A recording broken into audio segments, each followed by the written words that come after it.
Hey everyone, it's Andrew from AppleInsider here, and today we're doing something a little bit different. We're not looking at the newest, the most cutting edge of tech products. We are instead revisiting the iPod mini, one of my favorite classic Apple gadgets. We're going to revisit the iPod mini here in 2020. So the iPod mini, it debuted in 2004. And it was Apple's response to basically all the flash-based media players that were plaguing the market. They would launch with maybe 256 megs of flash storage, whereas the iPod mini had a spinning hard disk inside.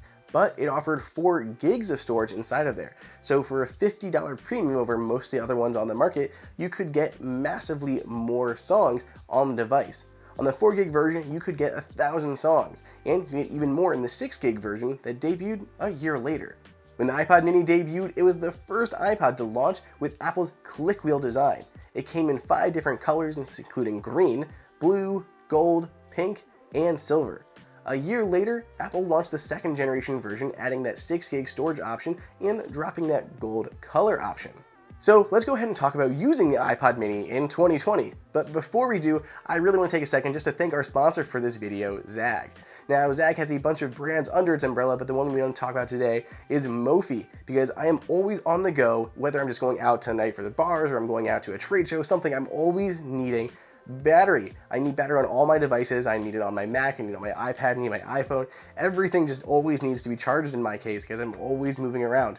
And I really become to rely on Mophie's batteries. There's 2 in particular I love, which is their USB-C XL version, which has a 30-watt USB-C output, which is amazing. And they also have a Power Station XL with wireless charging, which is also very handy because when you're going out and you don't want to bring a cable with you and plug stuff in, it's so easy just to grab your phone, sit it on top, and just charge while you're sitting there at the table, the bar. It's a very handy device. So those are some of my favorite battery packs from Mophie. If you want to check out anything else from Mophie, follow the links down below in the description and save some money. Now let's move on and talk about using the iPod mini in 2020. And yes, I still do use the iPod mini in 2020. For what it's worth, I'm not going to actively go out and recommend it. I'm not going to recommend you going and snapping up Mac or iPod minis on eBay and trying to run any sort of media with these things. They're still fairly expensive for as old as they are because they are kind of hard to find anymore, but you have so many different limitations. Obviously things like Spotify, Apple Music are not going to work with the iPod mini. Now, it is good that you can still sync the iPod mini. Even though iTunes is dead, you can still sync the iPod mini with your Mac. You just plug it in and it'll open up inside of Finder instead, and you can sync all of your music library across that way. So it's still very handy. You still can sync this thing with your Mac. You're not completely cut off from, updating this thing by any means. Of course, even doing that is easier said than done because most of you out there are probably using a newer MacBook, which means USB-C. So you're going to, one, have to find a 30-pin cable, and then you need a USB-C to USB-A adapter to even be able to plug this thing in. So there's a lot of asterisks going alongside it. I mean, even headphones. All my headphones I had lying around, funny enough, were all lightning or wireless, and neither of those are going to work with your iPod mini. So you do need to make sure you have the appropriate headphones to even use this thing, or a 30-pin dock if you still have one of those lying around. So what do I use my iPod mini for? Really just as a basic media player. Sometimes I don't want to have to deal with AirPlay or plugging anything in, or moving around my house where I don't have multiple HomePods set up. It's just kind of nice to have a dumb media player that I can kind of play around with. Plus, it's just kind of a cool, nostalgic piece of technology. I love this thing. I love its little chrome backlight. I love the simple games that are on here. It's just kind of a fun thing to have around.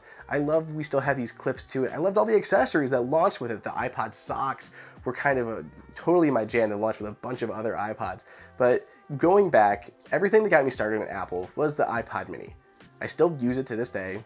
Not for anything in particular, just to kind of have it around, use a dumb media player. Throwing back to all my high school music, since I haven't bought much music in many years, relying on Apple Music and Spotify and other streaming services. But the iPod mini is a fun device. So if you have one lying around, let me know down below in the comments. I'd love to know if you still have one, if it still works, or let me know on Twitter at Andrew_OSU. Hey everyone, did you guys like that video? Be sure to click on that like button so we can create content that we know that you guys want to see. And follow AppleInsider on all social media channels.